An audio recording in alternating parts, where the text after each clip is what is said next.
This is Industry Relations, a podcast that's at the intersection of real estate and technology from an insider's perspective, with Rob Hahn and Greg Robertson. Hi, everybody. This is Greg, and I wanted to give a quick shout out to our newest sponsor, CoreLogic. There has never been a time when it's been more crucial for real estate agents to demonstrate their value to their clients, and CoreLogic has all the tools for them to do so.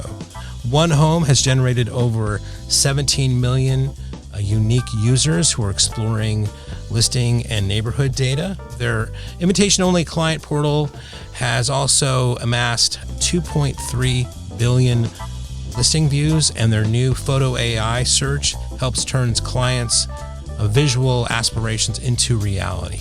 For agents on the go, there's MLS Touch, which is their top-rated real estate app in the App Store, which gives agents instant access to critical MLS data wherever they are, and also can be branded for collaboration as a client version.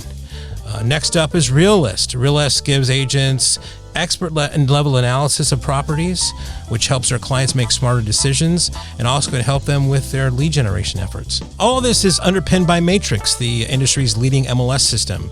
Currently, CoreLogic is rolling out Matrix 12, which will have a brand new interface that works perfect for mobile and desktop. Lots of great stuff happening at CoreLogic. Don't forget an update from your favorite rep, whether that's Rick, Todd, Kim, Lauren, or the rest of the crew, or visit their website. You can look at the link in the show notes. My thanks again for CoreLogic for sponsoring Industry Relations. Hello, everyone, and welcome to another episode of Industry Relations with Rob and Greg. This is your co-host, the Notorious Rob, and as always, the fabulous Greg Robertson. Elvis, I don't know what that was there. Sorry. Yeah, the one with the murder board. Yeah. That's right, yeah. Hello, Rob. How are you? I'm good, man. I'm good. I'm enjoying the 109, degrees here in Vegas. We're having heat warnings. It's a dry heat, though. Yeah, and it is. It's nice. It's just next weekend, we're projected to be only in the 90s, so it'll be downright chill, by comparison. It'll be 70 degrees today here in Huntington Beach with a light, cool breeze. I know. And then that's why you guys pay the Southern California tax, Oh, yeah, we live there. All right. Well, before we get started, I did want to update the murder board weight loss thing. Oh, yes. And I'm very proud to announce, and I'm telling you, this accountability is working because I'm worried. I weighed myself this morning, and I am down 5.4 pounds, man. So put that up there. And that's going to just shame me into keeping this thing going. Nice. Nice. What method are you doing? What you using? Right now, it's just, I'm afraid to say, come on this podcast and say I've gained weight. That's one thing. The second one is just, Jen and I have been walking after dinner, which we've been on and off on, and just, cutting down the snacks and stuff and trying to eat a little bit more protein like you suggested. So I'm telling you, intermittent fasting, cut carbs. Yeah. So we'll see. I know the ladies are probably pissed off at that because guys can lose, that first round is pretty easy for guys. And, yeah, that's true. But that's true. So yeah, anyway. That's true. Anyways, all right, since we are not a health and diet podcast, we would be like the worst. Could you imagine me with the constant vaping? No. There are some interesting things we can discuss. I don't know that we have to discuss, but we can discuss. And I guess, there's always some things to discuss, but I wrote a post yesterday, put it out, and obviously we're recording this on a Friday.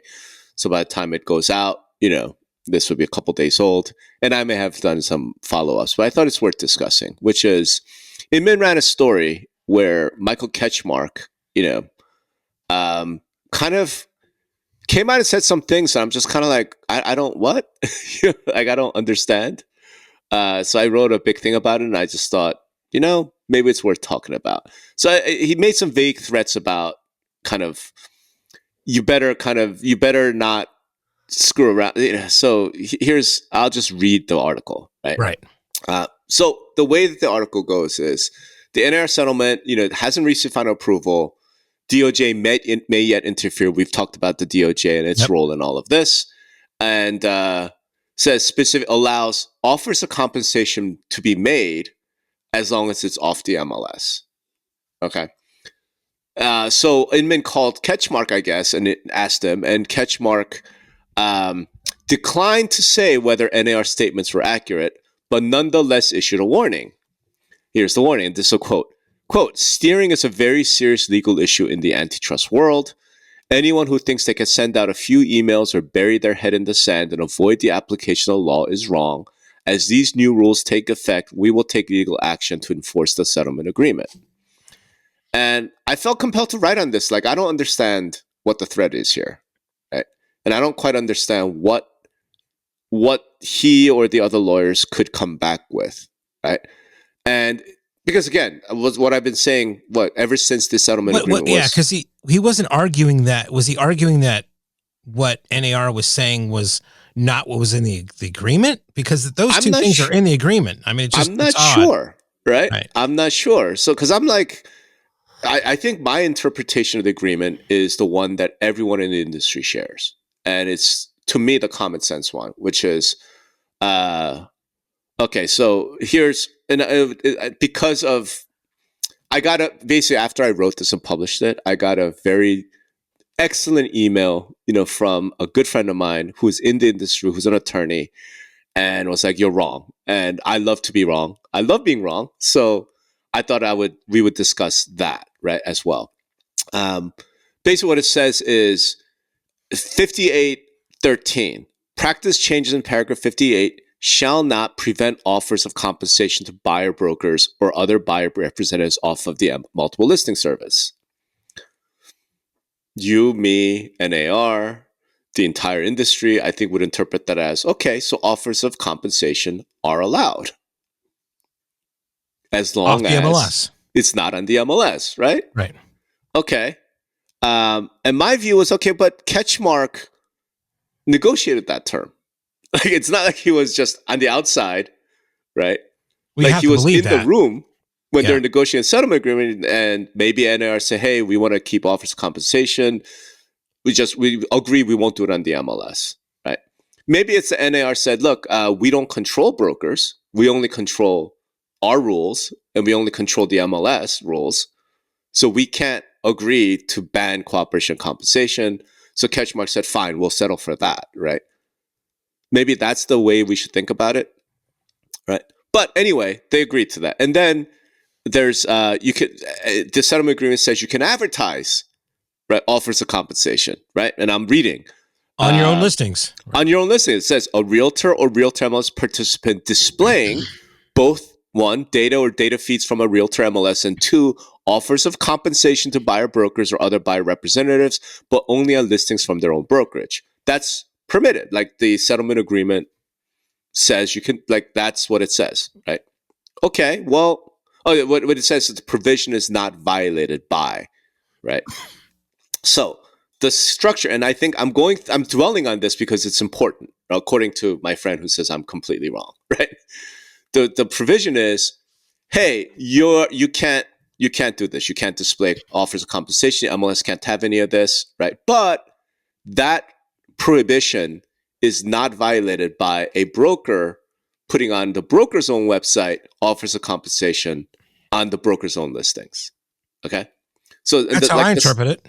Right. So again, the same one, offers of compensation is this settlement does not prohibit brokers from offering compensation off the MLS, and this various prohibitions against doing anything with offers of compensation is not violated when a broker advertises on their own website. Okay.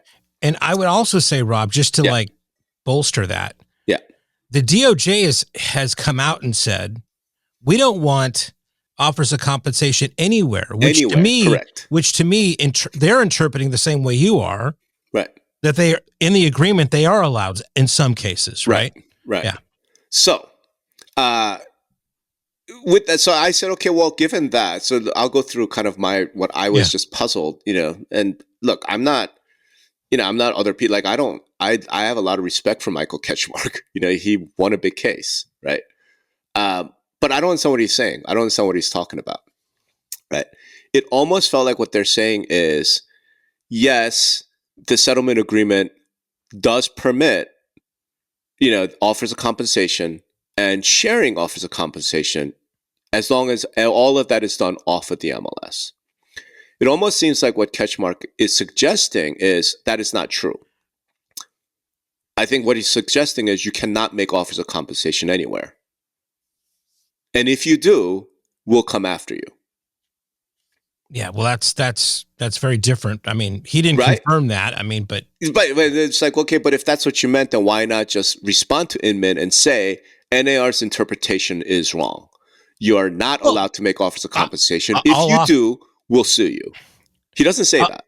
Okay, but I mean, what he could be saying, I'll just to just kind of make a guess here, is he could be saying, yes, that's all true, but that doesn't mean you can, steering is still off the table, right? Yes, you can offer compensation. Yes, you can do that, but still, steering's wrong. Steering has always been wrong. Yeah, right. And that was the other point I was making. Okay, fine. So let's play this through, right? Because my theory, which again, I'm happy to be wrong. I'm happy to. In fact, it's a standing invitation to anybody who wants to come on and tell me that I'm wrong. We'll consider it, right? Especially if Michael Ketchmark would like to come on and tell me, and with all the ways in which I'm wrong, I'm happy to be educated, right? Because as I'm educated, I feel like our listeners will be educated, right? So, one of the things I was pointing out is this wasn't a case about steering, really. It was a case about price fixing. Essentially, it was anti-competitive, antitrust, and the whole theory went something like NAR, these brokers, they have built over this web of this conspiracy, right, to keep prices high. How did they do that? By requiring an offer of compensation, by putting it in the MLS, and then the brokers training, right? Remember, this is how Remax and Cato, all these guys got in trouble because their training said something like, hey, Mr. Seller, if you don't offer compensation, no one's going to show your house. So therefore, you have to offer compensation. That's what raised commissions to 6% instead of 1.5% like in Britain or whatever it was. That's the whole argument. Or it's kept it at that level. It's kept it at that level, and therefore steering is the central problem. And I've always said that, right? But I'm saying, steering itself was always against the code of ethics. Steering itself was always likely illegal because it's a breach of fiduciary duty. And NAR has never come out and said something like steering is just fine. The problem for NAR, the first lawsuit is, and we've talked about it. I think we've talked about it, or at least I've written about it. There's not a single instance of any association, any MLS, anywhere disciplining a member for steering. Right? I can't find a single instance even of someone, even in the Newsmax or the News Leak thing in Long Island, they didn't. No association. Well, that's fair housing. I'm talking about the steering. I guess it's it's totally different. Yeah. Okay. I mean financial steering, right? Where a buyer agent tells a buyer, you don't want to look at that house, or you know what I mean. I'm not going to show that house. Is it still under the guise of steering or not? It's just a different we're using the same word, but it's two different concepts. One is racial steering, right? Okay. One is we're going to steer black people to this neighborhood, white people to that neighborhood. That is a Fair Housing Act violation. And there is evidence of NAR, of associations and MLSs disciplining members for that. Right? Okay, all right. There's not a single instance that I've ever found of an MLS or association, NAR, ever disciplining a member for financial steering. Okay. Right. And the best example is remember Trelora, right? Or Rex, they played the audio tapes of agents calling them up, cussing them out. It's we get 3% and you don't offer any, so screw you. I'm not showing this house to any client, right? There's no evidence anywhere. Yeah, but I mean, back in the day, I mean, it's I guess still now, since compensation was mandatory, the steering thing is kind of a moot point in a way, right? I mean, there could be less. I mean, it's not as it's yes, it could be done, right? But I mean, with that in place, it would be less likely to be done into the new thing, I think. What do you mean? Well, there was always on the MLS at least there always had to be an offer of compensation, right? Right. So Right. I mean, if everybody's if everybody's got some offer of compensation, as far as there wasn't a lot of people going below or negotiating below those kind of like rates, Right. that And that was the whole problem, right? And that's why everyone got sued. Yeah. Is my point, right? Yeah. So I'm just pointing out that like steering was a big issue prior to the settlement in the first set of lawsuits because no one's ever been disciplined for it. In other words, I think the argument then would have been, look, NAR could have this code of ethics rule that says you can't steer, right? So that's a violation of code of ethics rule, except they have never one time enforced it, right? So therefore, we can just ignore that and just go after the conspiracy element. I mean, that's how I would interpret it, right? And because steering is just common sense, it's human nature, blah, blah, blah. Okay. My point is, but now we have the settlement, right? And after the settlement, because what I'm saying is, look, if you comply with the settlement, I don't know how you could get sued. Well, you can be sued individually, right? I mean, if some lawyer wants to like prove that you did that, he can sue an agent individually. Right. And that was one of my points. So I was like, well, yeah, I mean, because steering is illegal, probably, it's a breach of fiduciary duty. It's against code of ethics. Some buyer, some seller could sue one agent, be like, you steered me. That's a breach of fiduciary duty. You owe me money. But I mean, yes, of course. Yeah. Right?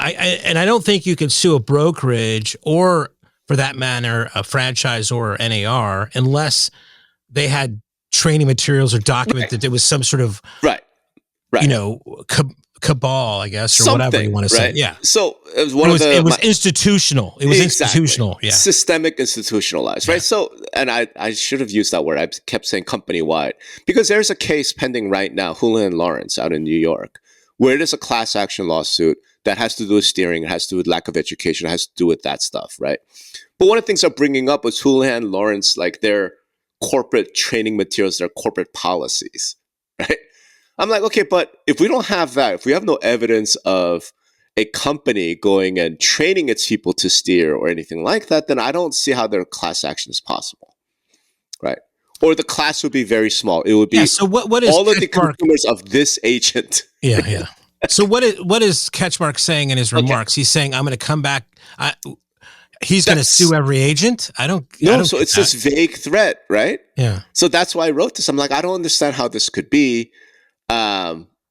Anyway, so I wrote this whole thing. I'm not going to go through the whole post. Please go read the post if you're so inclined.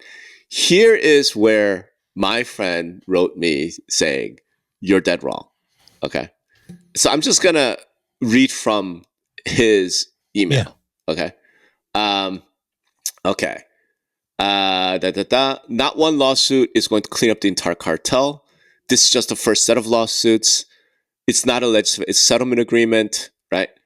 And his point is that the settlement agreement does not allow offers of compensation. Wow. Okay. Okay. So I'm like, okay, if that's true, then we will start here with this podcast, warning everybody else in the industry. It does not allow offers of compensation. Okay. And I think the explanation goes something like this. Okay. This settlement agreement came out of a lawsuit, obviously, right? And the lawsuit was about offers of compensation on the MLS. Therefore, the settlement agreement could not go beyond the MLS. Okay. Okay. So that's the idea, right? And the idea is if offers of compensation are illegal, just making an offer of compensation is a violation of antitrust law, right? They didn't bring that. Like the lawsuit doesn't allege that, right? Because you have to be able to like sue somebody, and they sued NAR, which controls the MLS. Okay. And then, anywhere in Remax, like the big companies, because they had these policies that kind of encourage steering, if that makes sense, right? Okay. But this is why I was so careful about the way that the settlement agreement says. Basically, the idea is what the settlement says is it does not prohibit, right? Or is not violated by. Okay. Does not prohibit or is not violated by. Right. Okay. The settlement is. Right. So I think the way to understand it is the settlement agreements with NAR, right? And as long as NAR is in compliance, right, even if brokers offer compensation, that doesn't violate this agreement. Like there, in other words, a lawyer can't sue NAR. However, the brokerage offering compensation can still be sued. Is the explanation or the theory? Oh, okay. Because offering compensation itself is anti-competitive. Okay, so but is there a rule that has? I don't remember reading that there's a rule of offering compensation is anti-competitive anywhere. Where's that rule? There isn't, right? Yeah. There okay. isn't. So yeah. Right? So, but I just want to make that clear to try and represent my friend's like perspective, right? And so the anti-competitive conduct is offer of compensation. The NAR settlement eliminates the MLS as an avenue for engaging in anti-competitive conduct. Okay. However, if you do it off the MLS, then you could still be sued by Ketchmark and others for engaging in anti-competitive conduct. That makes sense? Okay. So yeah. So there's an umbrella thing here. Let's look at it as an umbrella, right? Right. The umbrella. What we're settling, right, is we're point A. Offering commission is an anti-competitive concept, or right. That's the argument, right? Yeah. It's an anti-competitive. Neither Gregor and I are saying this now. So this is the argument. The argument is saying overall, what this whole settlement is about is, number one, we're declaring that offering compensation is anti-competitive. Right. Right. Number two is we think NAR is the biggest villain in this. Right. And therefore we're coming after them first. Right. And they have to agree that offering compensation is anti-competitive. Right. Right. Or antitrust, whatever you want to say. Right. Right. And so NAR says, hey, yeah, that's fine. Right. We'll sign this. Right. Right. We won't do it anymore. Right. Right. But Ketchmark and others can go after and say, the settlement already stated that this behavior was anti-competitive or antitrust. I mean, what is the word? Is it anti-competitive? Yeah, anti-competitive. Yeah. So this is anti-competitive. So just because we let NAR off the hook because they said they were going to do these things doesn't mean it's written in the settlement that this behavior overall is anti-competitive. Yep. So I'm coming after your ass for doing this. That's crazy, dude. I guess that's the way to interpret this. Right. I mean, if you look at again, I'm not a lawyer. We're not anybody's lawyer. I'm not a practicing lawyer. Yeah. So Yeah. So if I look at sometimes these settlements, like the first paragraph and second paragraph say, hear ye, we declare that blah, blah, blah. If we look at the first two paragraphs, it usually states what, the main, what this overall thing, and then it gets into details. If we look, I guess we haven't seen the final settlement, right? We haven't, but I mean, it's going to be this. I have the settlement agreement. It's going to be final approval on this unless there's they make changes. Yeah, there's whereas, there's a lot of whereases, right? Yeah, but I mean, in the beginning, doesn't it state something like, does it say something like, due to the practice that sharing commissions is anti-competitive. No. Therefore, blah, blah, blah, right? So, it's a settlement agreement. So NAR admitted no wrongdoing, right? So a lot of times this is in fact normal, right? If you settle, you're not admitting that you did anything wrong. Then here's the other argument, is that Ketchmark and others could say, we've already proven with NAR that this is disclosing of commissions is anti-competitive. That's right. And that's written into law. We've done a settlement here. Now, just because we did a settlement there doesn't mean that we can't come after your ass, broker. That's right. I guess the franchisors are the franchisors now clear of everything, or just as far as I can tell. Yeah, I mean, if they've already settled, right? I mean, unless you do some new okay, well, this would institutional be thing, right? okay. Well, but you got to believe that if I was Remax, right, Right. and let's say that I and as Remax did, I paid the $55 million. Now Yep. we're settled. That's right. And then after this, I began to advertise and show compensation on my own listings. Right. And Ketchmark comes back, nah, bitch, you owe me another 50 grand because you're still doing this. It's like, that's right. What are you talking about, man? We just settled. We settled on that. We didn't settle on this. Exactly my point. That's that's pulling the rug from under somebody. I can't believe if that would be a practice. Right. If that is true, now, I feel like this is really bad faith. Yeah, really bad faith, and I think it's, you know what, now that same thing with NAR. NAR has precluded every NAR member.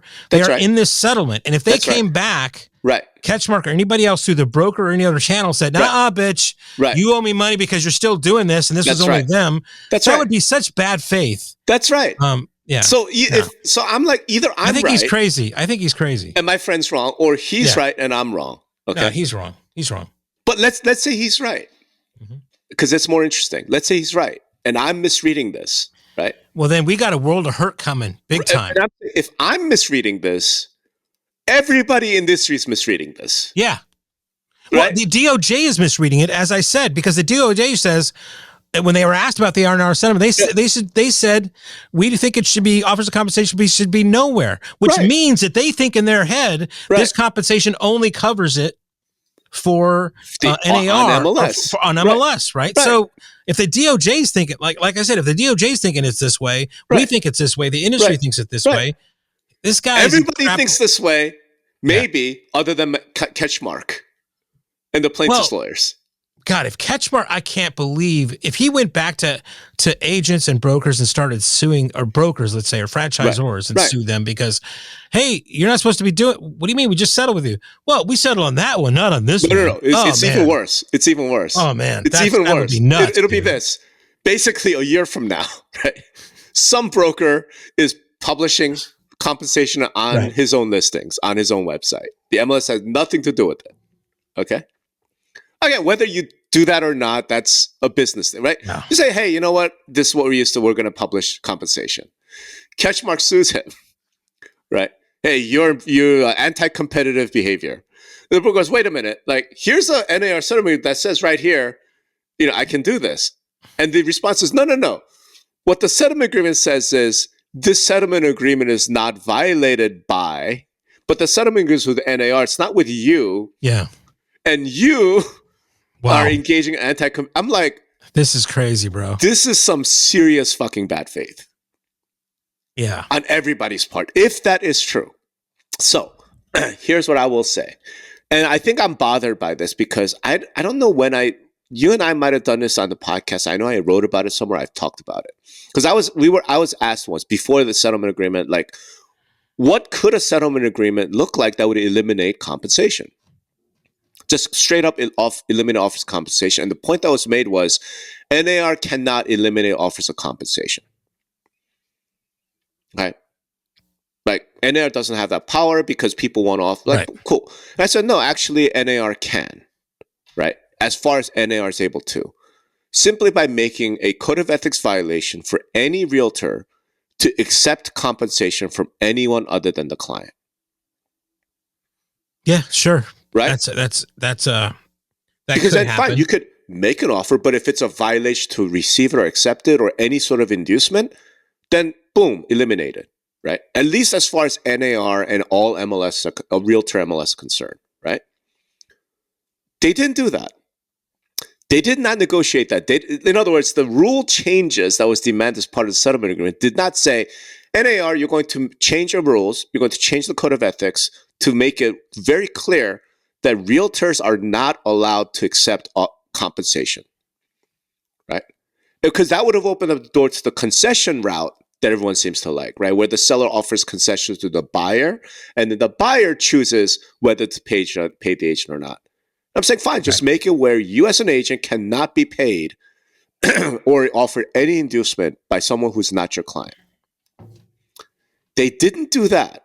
Instead, they did this thing, right? And 99.999% of people reading this, even with law degrees, have misunderstood. It's like, well, this allows it. No, it doesn't allow it. This is some fucking word game bullshit, right? And then you're all going to come back. Ketchmark's come back in 3 years, 4 years, and be like, hey, we gotcha, bitch. Yeah. You're offering compensation. Yeah, it's a celebration, right? What the that is some that, and that's some sneaky shit, dude. I can't. Right, and NAR is represented by very serious counsel who are way better lawyers than I am, right? Yeah. So they negotiated this. If they knew that, right? So in other words, let's assume I'm wrong, okay? And my friend's right, because he is a practicing attorney. He's very, very good. Then presumably NAR's lawyers know that, right? Katie knows that, or should know it, because she is a practicing general counsel. So then the messaging for NAR needs to be completely different than what we've got. Completely. Right? It needs to be, hey, everybody, this settlement only covers us. If you keep offering compensation, you're going to get sued. Yeah, no, right? But they didn't send that message out. They sent the opposite message, because Inman's report was exactly. NAR said compensation is allowed. I do not believe that was, there might be some wordplay involved that some maybe non-Ketchmark attorney. Yeah. I think if Ketchmark came out, it would be a complete bad faith. But yeah, that doesn't mean that another attorney from another office could say, hey, this, if you read this a certain way, I can go after this guy, right? Now that would be the fault of not tying up the language of the agreement. Instead of does not prohibit or those types of things. Again, to me, then the issue now becomes, again, if I'm right, it goes like this. If I'm right, as long as you're complying with the settlement agreement, you're in the clear. Yeah. Okay. And that is the way, to me, justice demands that. Right? Because the brokers and agents out there, and this has always been one of the issues. It's a paper tiger if it isn't that way. They were not part of some fucking conspiracy, right? They were not out there evil laughter, like twisting a mustache, going, "How the hell do I screw my clients over?" No, they were they came in the industry. This is 100 years old. Yeah. We've always done it this way. Here's what you do: you put in the MLS. You go and ask the commissions, and you're going to share half of it to the buyer agent. This is just how things were done. Right? Brokers and agents were never plotting that never happened. Okay? So we have the settlement agreement, and they're like, look, just tell us what the rules are. I will and every broker and agent that got sued and paid all this money abided by the rules. Right? The rules at the time were you put your listing in the MLS, you offer compensation, you sell the house, at closing, half the money goes to the buyer's broker, right? They abided by the damn rules, and they're still held liable because they're part of this conspiracy. Okay, cool. Now the new thing is, okay, just tell me what the damn rules are. I will comply and abide with the rules. The new rules say you're allowed to offer compensation. You can publish that on your website, unless it doesn't. And if it doesn't, then you know what? The lawyers involved need to make that 100% motherfucking clear. Yeah. And if I got it wrong, I guarantee brokers are getting this wrong. So, well, getting it wrong, I don't know about even getting it wrong. They're listening to NAR. Right. Well, then NAR. Right. Yeah. You need to clarify this. And if there's such a disconnect between NAR and the plaintiff's lawyers as to what this settlement allows and does not allow, I don't know if you have a real contract. There's no meeting of the minds. Y'all need to go back to the table before final approval and work this shit out. Yeah, it's kind of like a loophole that needs to be closed, right?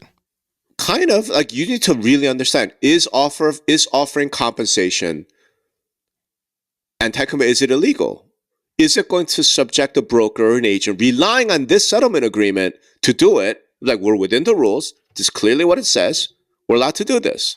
If that is not the case, then NAR and the lawyers, the plaintiffs' lawyers, the settling parties need to get together and hold major press conferences and do a fucking Inman panel on stage or some shit and be like, no. Here's the real understanding. They owe it to their people to do this. Now, okay, so if I'm right, it's then all they good. owe it to the people. No, to make that clear. Say, Rob's right. As long as you're in compliance, you can offer compensation off the MLS and you can allow. I don't know if they need to say, they've already said that. That's the message they have now, right? Is that this is going to cover, right? So the other thing, just to throw another monkey wrench in here, even though all let's say you are right, okay, that does not preclude the DOJ to come in, right, and say offers of compensation are forbidden from now on. That's right. Right. So I think either way, brokers, we might have this, and I think you and I are in agreement here. I think that's what the DOJ is going to do at one point, right? Right.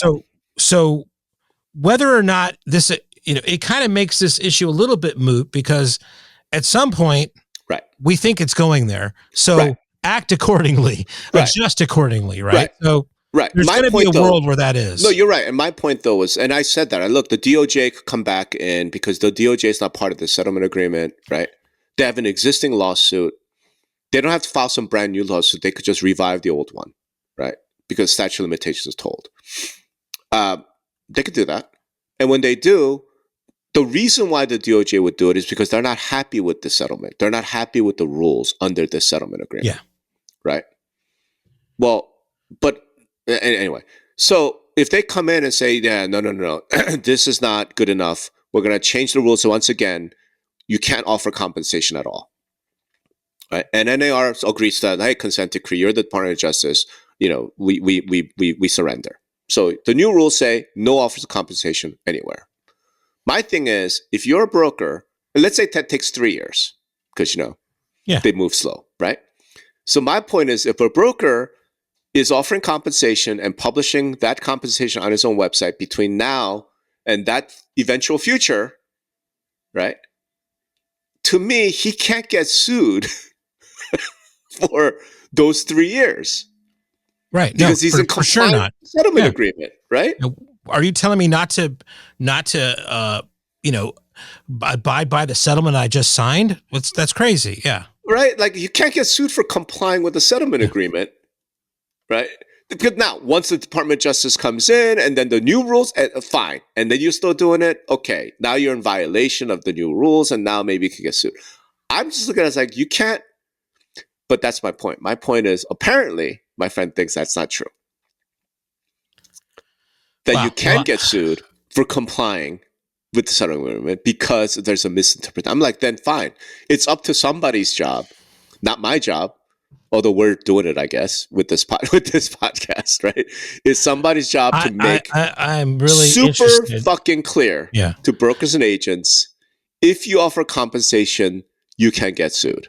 I think you're onto something here. I mean, you and your friend here, and I think this does warrant some further clarification. So it'd be interesting to see if something happens because of this. I mean, one thing that happened because of some stuff is they also said that in an article that due to that kind of meeting at mid-year where the steering stuff was brought up, they had to make some adjustments to their NAR fact page, right? So, so that was kind of interesting.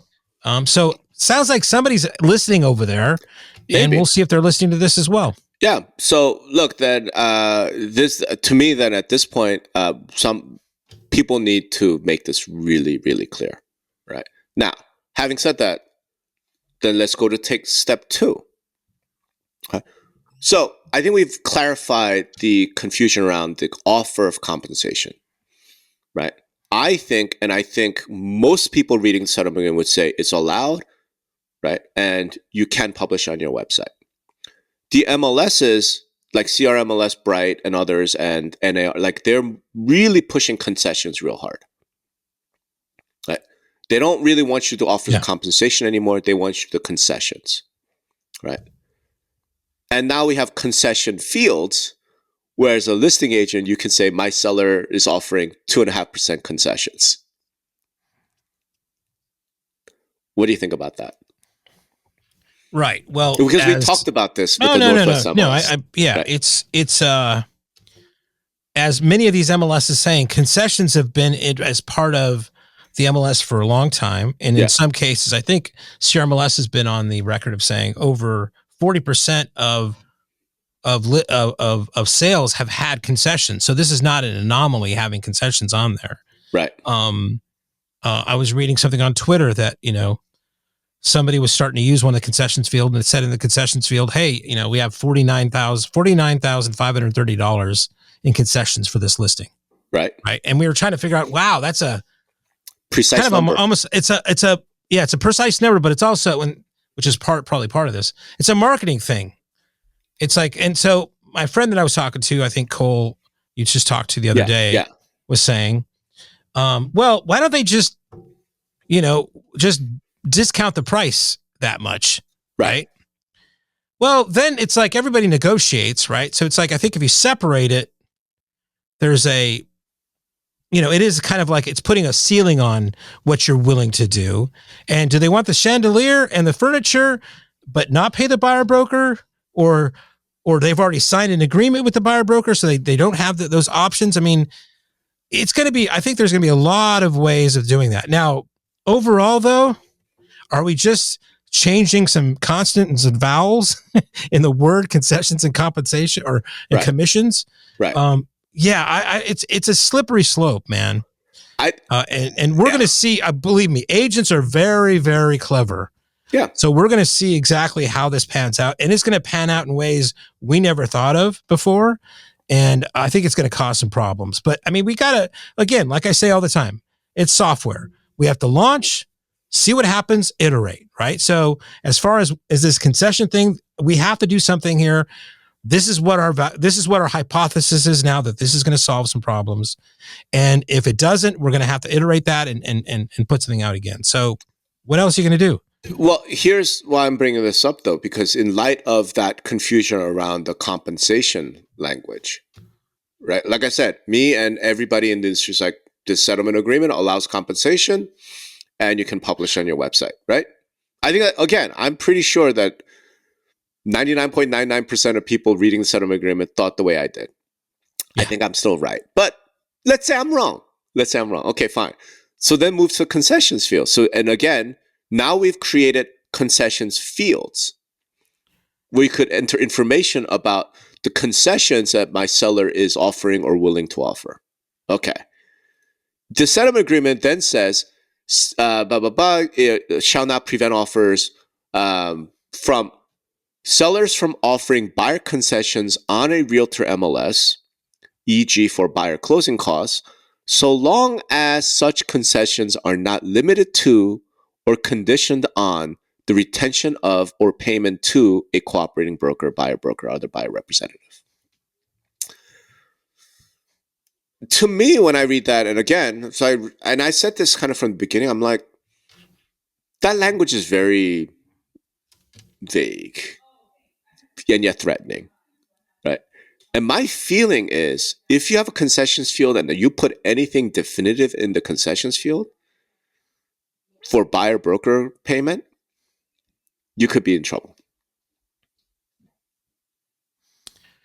Which then says, right, because of this language if your attorney friend is correct. No, I'm going to say, like, if we're going to get real specified language, and again, this is an area where it's not made clear, right? And when Bright and CRMLS and other MLS are creating concessions fields, I'm like, in effect, all you've done is move compensation to concessions, right? The MLS are trying really hard to, how do we stay the center for communicating within the industry? Like, because let's face it, the MLS was always an offer. It was a vehicle for communicating the offer of cooperation compensation. That's always been its core value, right? And that's why we were arguing when Northwest MLS was doing its thing, right? Like, and the MLSs are now trying to hold on to that value. If what you're doing is moving the compensation field to concessions field, I'm like, you're going to run into this language, because it's conditioned on payment to a buyer agent. I guess I guess the vibe on that is, it just can't. The only concession you can give can't be just limited to the buyer's broker's compensation, right? You have to say there's this amount that's here that can be used for A, B, C, D, or E, right? So that's how they're kind of saying that they can comply here, because it could be $5, it could be $5,000, and they get to keep the patio furniture. They could be. I mean, it could be, since it's all. It doesn't identify one thing, right? They're kosher, right? But then why have But then why have a concessions field? Well, I think it's now right. Well, I think some MLSs have had a concessions field before. I think it's not like a new thing, right? I don't know. So why? So the question is, why are people going to add? Why are MLSs going to start adding this when they didn't before? Right. And in a practical sense, because you can't condition the concessions. And there was, I will say, I think that there was always a concession field that in most MLSs, it was mostly though after. It was after it was sold, right? Then they would publish it. Not before. As a sold records thing. Right. Here are the concessions are made, right? And I do think it might have been used a little bit by builders, new construction. Yeah. Right? They might be like, hey, a sales special. You want the granite countertops? Yeah, whatever. Right? It might be something like that. Yeah, but at the same time, I mean, I don't in a new age where, it's going to be maybe more competitive. You could argue that listing brokers want to put in there something to entice people. Maybe if they're not offering buyer's broker compensation, right? Maybe it's like, okay, these are concessions are only for these types of things and can't be for that. I mean, I don't know. I mean, it could be used as a marketing tool now that things have changed, right? And that could be a reason why to add the concessions field, just keeping the other stuff out of the ball game. I mean, but why wouldn't it be a checkbox?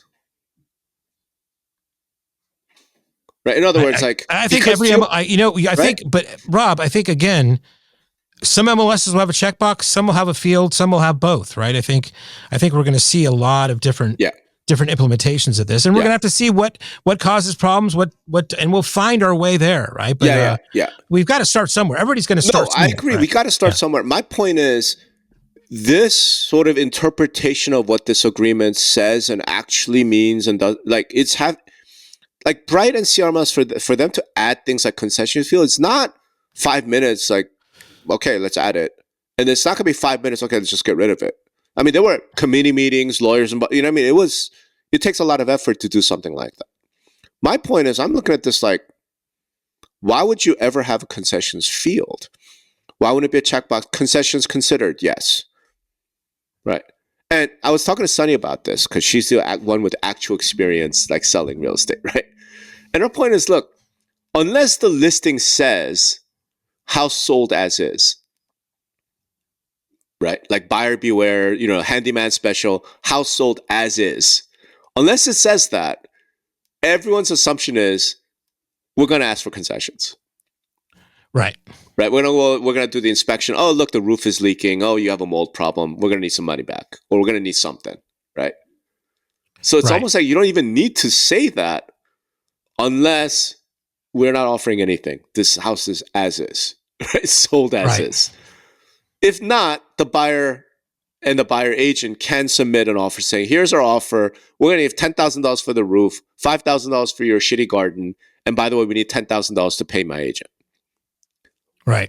Why would you, as the seller, want to advertise, hey, everybody, we're offering 2.5% concessions, wink, wink. Like, I feel like that's really dangerous. If we're going to get so nitpicky about, it doesn't say allow, it says does not prohibit. Like, that's some fucking word game shit. That's really bad faith, right? If we're going to get that picky about it, then you know what? This concessions thing is almost more obvious. Like, don't put anything in. Just say, we'll consider it. Seller is willing to, here's a better, seller is willing to consider generous concessions. Put it in your offer. Right. Right? I mean, why have a field, that I don't get that. Well, again, some have a field, some don't. I'm sure every agent in the world is going to just touch that line or cross it, and they're going to have to make adjustments. You know what? This is too out of control. We're going to make it a checkbox. I mean, I don't fault them for trying, trying somewhere. I mean, it's like, to me, it's like, it's pricing in a way, right? If you come out with a low price, it's hard to fucking raise it, right? But go up with a higher price, and then you can kind of bring it back down. You come out with a low price, there's multiple bids, the price went up. Yeah. I mean, right? That's a strategy. I mean, there's multiple strategies. Of course. Every MLS has their strategy now. Sure. They're going to see how that plays out, and then make adjustments. Again, we're all kind of like whistling through the graveyard right now, as far as I'm concerned, because everything we're doing is going to be a bit moot if and when, and I think you and I agree it's a when. Right. The DOJ says this is all bullshit. This is all going away, right? So No, it's not a when, by the way. It is an if and when, right? Yeah. If Biden wins, it's a when. Yeah. If Trump wins, it's an if when. Anyway, listen, I actually have a little short on time today, so let's wrap there. So here's the wrapping point, okay? I think I'm correct in my interpretation of the settlement agreement. If I am not, I don't know that it's Ketchmark's job to educate the industry. I do think it's NAR's job. Okay. And the last time I saw, like in a video, Kevin Sears appears to think that you can offer compensation off MLS. Because remember that whole thing about members are very good at community, right? There's no question on that. Right. I mean, it's just... So if I'm wrong, hey, NAR, with your very expensive lawyers and your top-notch professionals, you might want to clarify what this thing means to your members. I'm just saying. Or if I'm right, you know what? You might want to come out and actually say, we hate Rob, but he's actually right on this one. You're like, that might be of service to the industry. Yeah. I'm just saying. All right, let's leave it there. No, it was a great podcast. I wanted to talk about some other stuff. I had a reader, Hillary, write in, but we can wait that to the next podcast. But thanks. We got 5 minutes, man. Let's see if we can take care of it. No, this is longer. So okay. We'll do it the next one. Hillary, we got you. Next episode. All right. All right. Cool. Thanks, everybody. Ciao.